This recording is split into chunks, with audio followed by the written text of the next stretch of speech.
hamstring tightness and problems over the last 2 years, and focus now on this 1500 meters. He said he didn't even come to the track to see any of the early rounds or events, didn't come to watch that great 800 meters because he wanted to keep his emotions down. So on their way here, and just a small handful have achieved the London A standard. Is there any chance that anyone could challenge that here in the semifinals? Well, I talked about that topic with Will Leer, who's out front, just the other day, and he told me that he didn't want to have to wait for the final to try to get the qualifying time. The worst possible thing would be to finish in the top 3, not have a qualifying time, and not go to London. So he was going to talk to some of the others and see whether it would be possible to go after that qualifying time, 3:35.5, in this race. He clearly did not. He was not able to convince anybody else to do it because they are doing what we see so often in men's championship racing in the 1500 meters. They're jogging.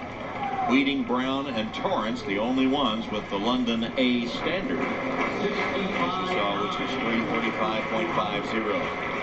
So Will Leer and Jack Bolas are the early leaders here, with Liam Boylan-Pett and Brian Gagnon. So now is just frayed nerves for everybody, Tom. When you're running this slowly, you know that absolutely everybody has a shot in this race, and it's all about where you are positioned when the running starts. So still well bunched here as they continue. And we saw Torrence get his heel clipped and almost go down to the track. That's what happens when you're jogging. No disrespect to the athletes, this is the way 1500 meter championship running often goes, even at an Olympic Games or World Championships. But there'll be lots of people who regret it if they don't make one of the top 5 in this race, because there will be no time qualifiers from this heat.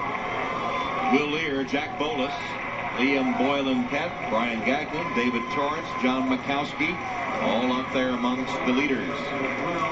There's Mickowski on the outside, coming up to challenge Leer. Wheating now moves to the outside too to launch his run. Well, I think that was smart by Wheating to get up in front. So he's got Torrence, who he knows can go all the way to the finish line. The guy I'm worried a little bit about is Russell Brown, who's on the right of your screen in the back. Last year, he failed to get out of the first round in qualifying at the U.S. Championship. He's run so well this season. Every race, he's done something positive. There you see him in the green top, and he does not look like he's in good position right now. Still anybody's race. Here comes John Mickowski.